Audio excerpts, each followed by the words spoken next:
As you can see, hopefully, George is with us, and hopefully you can hear. So let me know, Twitch, if you can hear what I'm saying, and if everything's still good. Hello? Yes, I know who's George. Now there is sound, yes. Everyone should refresh if they have not. I know, we're just coming off the Periscope stream, so it's all like back-to-back excitement. Okay, there you go. Hello, George. Hello, everyone. Hi, this is George Davison. He is one of our programmers, and you might remember him from a certain stretch goal that we did recently, where we hired you and Marc, I believe. Yep. Marc with a C. So tell us what you're doing recently and what you're up to.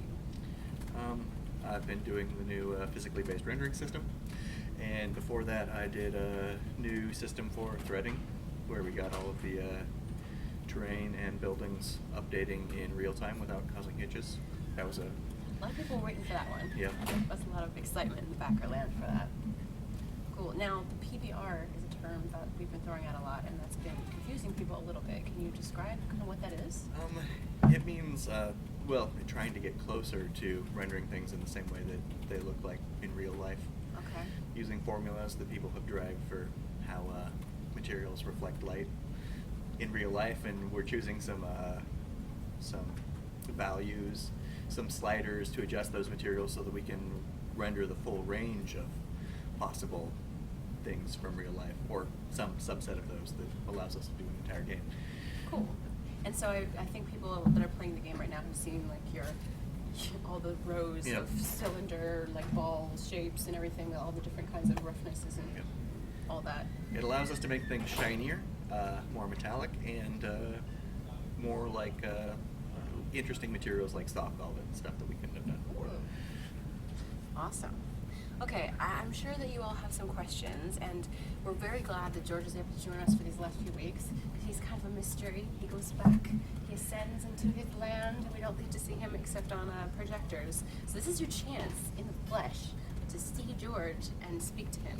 No, not George Clinton watching. So But I am really funkadelic. very funkadelic. A little PBR with your PBR. Funny, you guys are funny. Okay, so now it's question time, and you have a little bit of time to ask. And last time it was about your favorite, others were asking about programmer fortune cookies. Let's hope that they have better ones than that. I don't even know what that is. It was an old program for people who are learning something. Hang on. Foggy asks, how difficult is it to work with the studio more in-house rather than remotely? They're entirely different things. For the rendering stuff, I need to be here talking to the artists and making demonstrations and working through stuff. I think that speeds it up a lot. For stuff like the threading, that was just weeks of head-down work by myself for the most part. So, I mean, I think I get things, detailed stuff like that, done a little faster when I'm working by myself, but it's also nice to have human contact. People to talk to. So for the non-programmers, can you kind of break down threading in a way that people would understand? Well, most computers right now have more than one processor in them. Your average computer has 8 hyperthreads, or 8 different processors that can be doing different things, and most games only use a couple of these. So I have a system that divides things up among all of the different processors, and we've been applying this to various parts of the game to make them run 8 times as fast by splitting them up into other processors.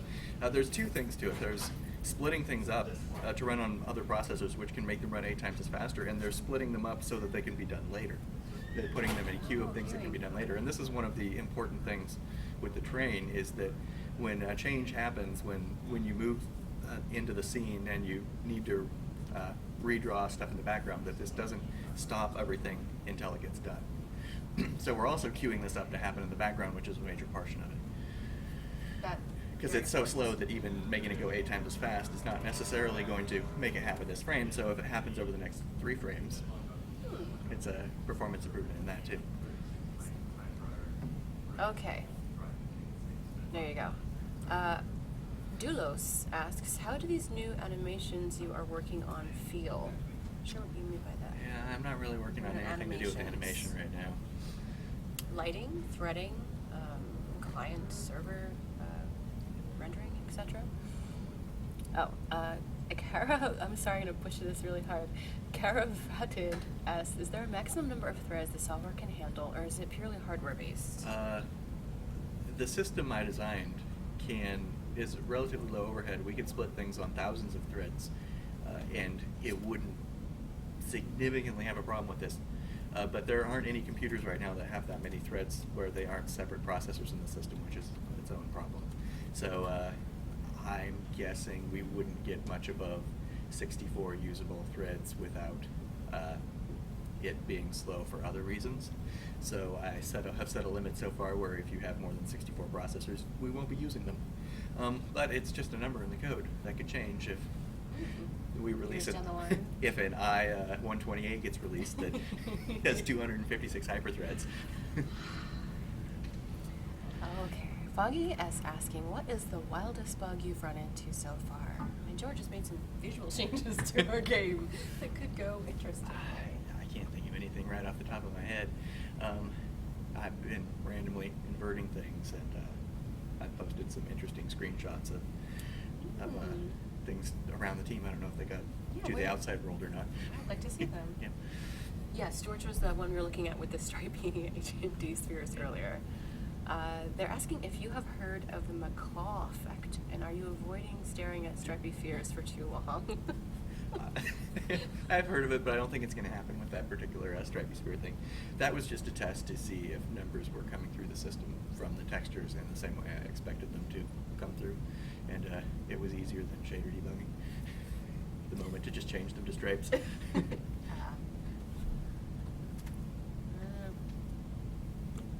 Man, novelties, I don't even understand that question. No. Will an icy map be more eyeball friendly than the planet Hoth in Star Wars The Old Republic? I don't know. I didn't see their snow rendering in Star Wars. I think we don't have snow rendering using the physically based rendering system now, but we can do really accurate rendering. Our numbers will fit for snow. I know the numbers for snow, and they'll fit within the ranges of the parameters we can do. That would be exciting when territory changes based on roads. We do have a test level that's all reflective silver that Rob has been working with, which looks pretty cool. Terminator, like yeah. Nice. Can you tell us more? This is Colon 94. Can you tell us more on how you are dealing with blending of materials? Isn't it hard to deal with physics? Physics is a different thing. Are you talking about like physical materials, like physics response or light response? Because I'm primarily in light response, which is not a physics thing. But the blending of materials is really difficult. These bars that we choose for the artist to control how the materials look, choosing the bars so that if someone sets 50% metallic on something and they set 100% metallic on the thing next to it, and the shader has a little bit of a blur there, or the texture has a little bit of a blur there, will it look right at all the levels in between there? Does it automatically calculate that? Yeah, the hardware blends creates, like, if 2 pixels are next to each other, it will choose, and you stretch the texture out, it will choose values in between that. And in lots of physically based systems, that's the values it chooses in between. It can be really inaccurate. But with our system, it's a system originally used by Disney, and is now included in Unreal 4. They chose sliders which blend really well, so for the most part, zooming in on materials shouldn't make them look weird. Okay. And we can take one material and overlay it on another material, and it won't produce weird edges between them, for the most part. But it is still a problem with physically based systems. Speaking of armor. Okay. How many shades of white will there be? It depends on how dark the room is. Perfect. That's the perfect answer. Okay. How will the moonlighting affect on an icy map at night? 2 moons. Right now, I've only got one light coming in at a time, affecting the specular highlights, but I need to actually have the moons coming in as separate lights. That's one of the things on my list of things to do. And yes, we'll see them. There will probably only be one light that causes shadows at any given time for the main shadows. That can get crazy. 2 Yep. moons. His shadows are one of the most expensive things we do. But we will have all of the moons casting specular highlights, and you can see it in the version that's in there now. One of the neat changes we've made is that you can see a stripe in the grass as the Yeah. individual blades of grass are lighting up from either the moon or the sun. Yeah, that's pretty cool. Yeah. Okay. How will the lighting work with some of the middleware the game may have, such as turf effects and waveworks? I don't know what we're doing with waivers yet. That's Andrew has talked about that a bit, but I haven't looked at it. I looked at turf effects, and I think our grass looks better than what turf effects can do, because turf effects is mostly about making a really dense lawn that doesn't have anything underneath, and we need more varied environments than just a really dense lawn. If we were only rendering grass and we didn't have, hundreds of characters in the world and mountains and stuff like that, then it would be the way to go. Okay. Last couple questions for George, and then we're going to meet with Marc Hernandez as well. Yeah, JB's saying performance on the client questions are also relevant, so you can ask those too. Griswold, I don't think that's something that he might know right now. Dyes and such, I don't know. Do you know anything about dyes? If you're talking about the kinds of materials we'll have available for the dye system, then I think the limit is any values that the physically based system can do. If we put a dye in there that changes something to be matte, we could do that. If we made a dye that makes something glow, we could do that. It's just a matter of implementing those in the dye system, the character armor and equipment system, and then sending those values onto the physically based render. Right now, the physically based render it's a separate thing. The values we send to it for that sort of thing is just going to depend on the systems we make in the game. So I can't promise anything from dyes, Right. but Capable of we doing. are capable of doing any sort of dye that the physically based system could render. Let's see. Dula says, thank you for improving my performance. I really appreciate that. You're welcome. Longtwain asks, if my hardware lacks lots of cores, will it ever achieve a decent frames per second, or will I have to upgrade to play? I don't know what target we're aiming at. I think the system scales how it does the threading based on the number of cores you have. Okay. So in the case where you only have one core, it will just delay things to happen later for the most part. So the penalties you would see with that would be it taking a lot longer to update the buildings and it taking longer to update the terrain. I think that most modern games are running best on a 4-core i-series system, but I can't say anything about what our final hardware requirements are going to be. Right now we're working on the high end, and we're going to be cutting things out, lowering detail on things. I've already got all the shaders with lower detail versions that are in the shader. We just need to hook that up to game controls to control that, but I can't say where we'll end up in the end. Yeah. Any cool rainbow effects from Wave Weaver Attack Skies? Not quite there yet, but we can ask about the rainbow effects. Is there a water and light rainbow effect that you could make? We could do something in a glow effect. We don't have the ability in our system to do things that happen at a higher frequency than the photon level.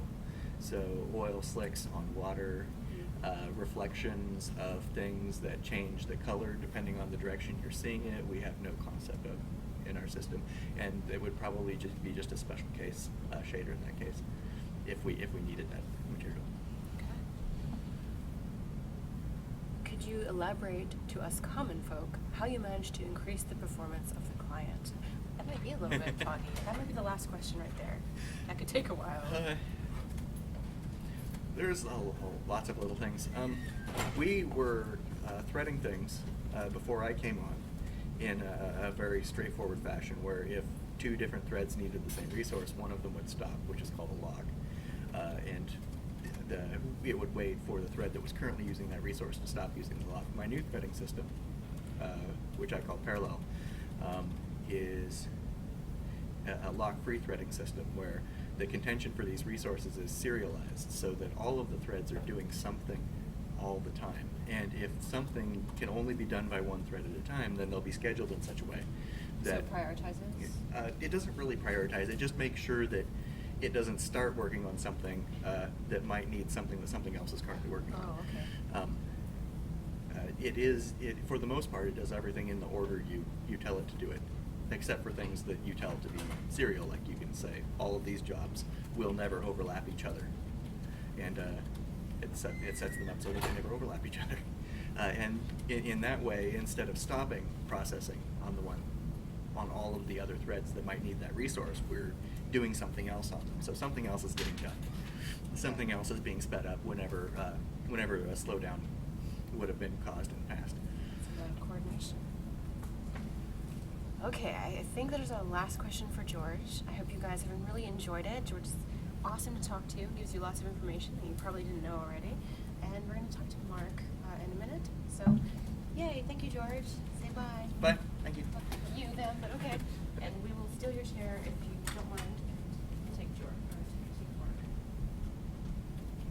Mark!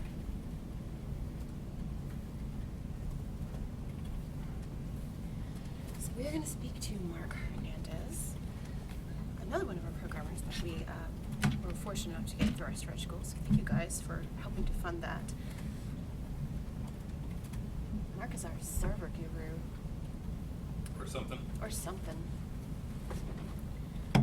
So, there you are, and these chairs are so short. I know, Like, look mine at- is really high, and yours is really short. We're gonna put mine down. Yeah, let's just.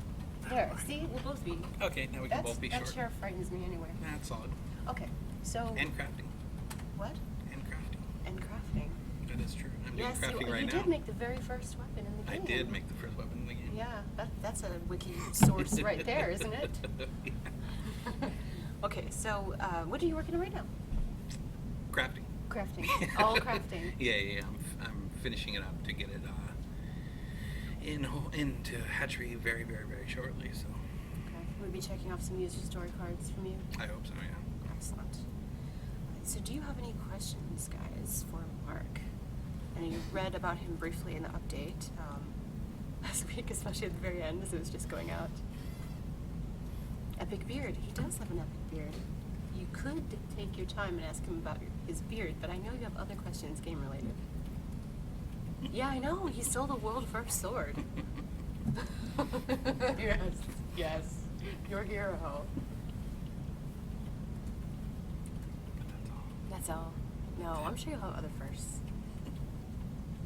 He's your favorite? He's your favorite? It's Juniper. Oh.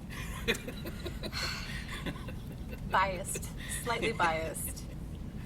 How does the epicness of your beard affect the output of the data flow from the server to How did my I know client? this was going to be exactly like this? You should have. I was like, it's You going to be should have 15 minutes of known. my beard. You should This have is going to be known. awesome. It helped a lot because if you have like no beard, then the servers just go a lot slower. They don't respect you, so Can you hear want to Tim make slap sure in the back of my you want to head. make sure they respect you. I see. It's a respect. Any plans on adding some form of random number generation to crafting? That's mostly up to Mark, but I mean, just judging by how how he's approached this and how I've implemented it, I would tend to see not. I mean, probably bits and pieces of noise at the low level, but nothing like major, as far as I can tell. You guys have to wait for the crafting document, the full one, to come out. Yes, there's an answer in there to that Oh yeah, question. and if I say Mark, I'm not talking about third person. Mark I'm with a talking about C. Mark. Yeah, but you can't hear that when you say it. Right. But we figure you're going to talk about yourself. Well, I don't know. Mark's gonna do crafting. Yeah, Mark's gonna please. drink a soda.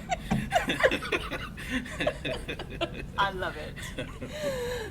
Okay. Lotterine says you're going to get him or her fired because they're laughing so hard. Okay. Foggy asks, you seem to fit in pretty well in the studio. Did you ever work in an open studio before? Oh, I have. So there's multiple types. I can go on and on about this, so you need to slow me down. Okay. But there's multiple types of open studios. There's ones where they kind of try and design the spaces so that they're kind of broken up, vaguely like ours is. And then there's other ones which I call cattle car, where they fit like 200 developers in like a warehouse. The cattle car seating is just horrendous. It's just horrible. But like it's not bad at all when it's just a few people.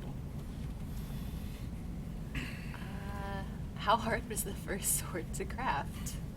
Well, it took me 3 weeks of dev, so fairly difficult. Fairly difficult. Not I for had to you build all. the system to do it. That was his reward I had for to working. invent atoms and invent Oh. molecules. Okay. Do that again, but in a goblin voice. No. I don't even know what a goblin voice is. Wow, so we had to do this. That's and how I he guess- talks all the time. I do talk about that. He comes up behind you and goes, "Wah." It's very strange Wait, I for all actually of do. us. You actually do Damn that. it. Okay. Okay, this was a good question, Zuchin. I don't know if you guys caught the Massively OP podcast. The first part came out yesterday, and the second part just came out today. And in that, Marc with a K, MJ, talked about that it would be easy to increase the number of players per shards if needed, per servers / shards. And instead of just opening a new server, where is the difference to how other games are handling servers? We have quite a bit of headroom with some of our servers, so we're able to make some gameplay decisions that other games can't make, and then just continuing to optimize them and get bigger hardware and that kind of stuff in order to handle more people, and it's kind of built for that. So. The man with the new screen name says, "Sounds here like you're a crafty fellow, No. Marc." Okay, could you, Foggy? No, we're not going to give you all the details of how this stuff goes about when you ruin our updates. But you can talk about designing and crafting if you want. Like, tell him about how crafting was designed to go in the game. I don't know, whatever kind of programming details you want to provide on that. as I say, not knowing anything about programming details. Explain the 3 weeks that you took to make crafting, Marc. Can you do it in one sentence, please? 3 weeks. Oh yeah, I think HBO's doing a good job with my books. I'd like to say that, like they're bringing out a different aspect of them. So. Nice, Andrew. Okay, after eating ribs, how many days afterwards can you still taste them in your beard? I average at least 5 days of random barbecue goodness. Oh no, I tried to clean it like once every 3 or 4 days, so only about 3 or 4. Let's see. Can you describe your server architecture? Is that what you mean? Is it monolithic and heavy threaded, or a microservice, or something different? It's kind of this is sort of a weasel answer, but it's kind of both. Like it's not microservice in the sense of we go as tiny as possible and then do a lot of connections between servers. They're a bit chunkier than that, but and then each one uses as many cores as it can. So we have a lot of a lot of opportunities there. How many cokes does it take to keep your servers running at optimum levels? Let's Have see. you seen Marc's desk? Probably 8 a day, I would say, something like that. Gotcha. How much variety will we see in crafting in Beta 1? Depends on what you mean by variety. Every weapon is it can be actually unique. So that's a lot of variety.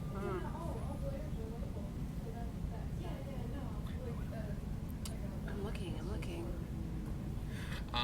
I haven't done Adolvic's Is this optimizing? optimizing from Europe and Flow. stuff. I haven't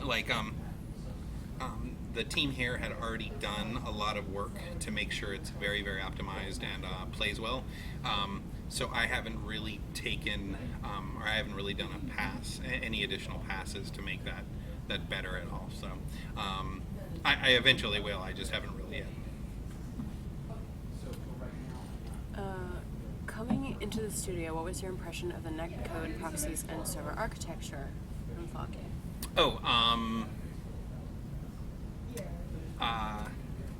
It's very, very solid. Yeah, it's actually a joy to work with. I don't know how much details I can get into it, but it makes writing massively multi-threaded code very simple. The bandwidth is just crazy low, although we need to slim it down a bit. But so yeah, that's been pretty fantastic. Oldovig, I will just smack you right out of this channel. What is your favorite program or fortune cookie quote? No! Okay. Could you describe, you all want to know all the details of how crafting works and what you need to do to make things, from finding materials to the finished sword. I'm not sure that we were supposed to talk about that quite yet. Yeah. Yeah, I'd love to have him give you all the details on what he's been working on with that, but I suspect that's something we want to explain later. Yeah, we'll probably want to wait on that. Yeah. Well, weapons have other purposes other than fighting, as in utility to weapons. Well, they have a weight, so you could throw them at things, and if the building's about to, but I guess that's kind of a fighting thing, so that It's doesn't. kind of a fighting thing. Yeah, I don't know. You look at their beauty as you drop them on the ground and the light reflects on them, the George made, I guess. Min Yeah. 4, they already can, the crafter already names it. I don't know if we'll keep that, but I do have the crafter names the sword. I thought that'd be fun, so I just slapped that in. Yeah. Okay. Wow, I mean, that's a question I don't know we can answer at this point. Target for end user connection speed. It's a long time quite to get there. Can you craft me a legendary Harley Quinn sword just for me to use and only me? I don't know about crafting and I don't care. Okay. Oh, I see. Could you make a pickaxe and use that to fight mine and chop trees instead of just using it to fight? I understand the Gotcha. question now. Okay. Yeah, possibly. I mean, we built the item, or Tim actually built the item system so that things can be a pick but also a weapon, and we can actually provide both abilities with a pick. And so yeah, I could. In fact, it's funny that was mentioned because I was going to make the torches do some damage when you hit people because I thought that'd be awesome. That would be awesome, actually. So, anyway, so yes. Okay. Well, that's more crafting questions. What language do you code in to control, optimize servers and services? Most of the work I do is in C# because that's what our stack is in. So my part of the stack is. Epic sword crafted by Marc confirmed. Okay. In beta 1, are you asking Hellspire if you can piece together parts of a hilt like the crossguard and pommel, or just is it one piece? In beta 1, maybe? Is that the question you're asking? Yeah, not proficient in English. What was the question? If there's parts of weapons. Yeah, I mean, yeah, you probably have to read. I think there's plans for that kind of stuff, but we're not there yet. So, depending on how we want to expand the system, it's very doable. It's just not where we are right now. Okay, ask your last questions for Marc, and then he's going to go back to work. What's your favorite aspect of the crafting system? Almost being done with it? No. Yes. No, it's actually been a lot of fun to write. I don't know. It's just kind of neat to go from just a raw material into a final item. So. Foggy. Thoughts of getting a torch axe into the game. Interesting. Okay. You guys are too busy laughing at all the questions. What products do you use to keep your beard healthy and shiny? I think you know. Yes.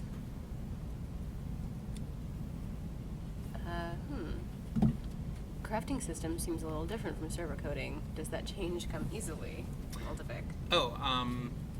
Yeah, I've been doing gameplay coding for a long time. So, and then I actually did gameplay coding first, and then server programming. So yeah, it's been fun to get back into those kind of things that you get to solve different problems. So I actually kind of like that.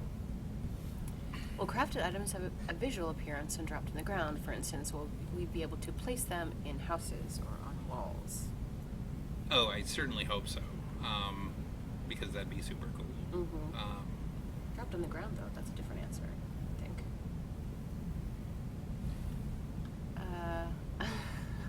The blood of your enemies to improve your beard. Will some high-quality dyes be made by crafters, or no? These are all these are good questions for crafting, especially at the crafting dock, etc. But probably not stuff for. This is not design question point. We just want to talk about servers and the things that he's making in the programming aspect instead of the game design aspect. How long have you been a programmer? 34 years. Wow. Thank you. We'll That's just another way of saying everyone old. just pause for a moment. Okay. But not only professionally for like 27 or something. Which CSE person will be your arch enemy in game? Oh, Well, I don't want to let that out yet. That's true. so- They'll be on the lookout then. Exactly. That would not be good. Okay. What was the biggest problem for you in programming the crafting system?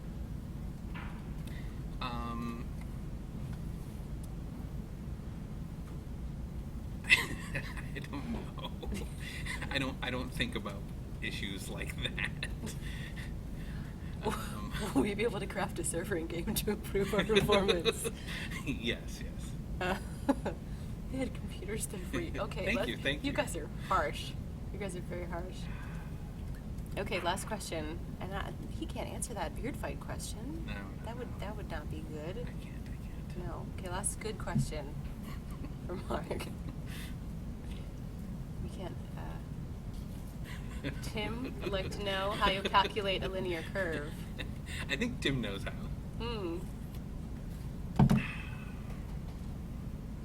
Yes, Zoopy. I saw Beard. I saw Ben with the beard hand in the comic that Sandra made. That was amazing, wasn't it? We need a Ben and Beard. And Mark beard off. How would you do that? I don't know. The problem is that Ben can stand like a good 4 feet away from you to hit you But with his beard. I'm bushier. You have to, like, so- if you get close. Yeah. He's like He's you're like the ranged, melee and he's the exactly. range. So we'll He have has, to see he how has, that goes. he has the ranged beard. So Exactly. It'd be an interesting fight. If you could what anything at CSE, what would it be, Oldevik? That is a word missing there. If you could word missing anything, I would word missing. I don't know. Okay. Has fractal networking been worked into your code to this point? I don't know what you mean. Okay. You can cancel a craft actually right now. I don't know if that'll stay in, but you can now. So. Okay. The last question, and then we're gonna let him go back to his work. Because I'm pushing it to places. Yeah. Okay. I don't see any good done. ones. I'm So done. thank you to Mark and you guys, and we got to see him, here In the flesh. and he'll creep away. I will. frighteningly. I will. Thank you. And hopefully you guys will stay tuned because we have more coming up today with the Enter the Depths board game where Ben has been corrupted by evil and will come after his fellow compatriots. They're playing today. You don't want to miss that, which is 8 o'clock Eastern Time, 12 o'clock UTC, and 5 o'clock Pacific Time. So come back and join us in, I guess, 4 hours? 3 hours. And see that. So yay, thank you guys. See you in a little bit.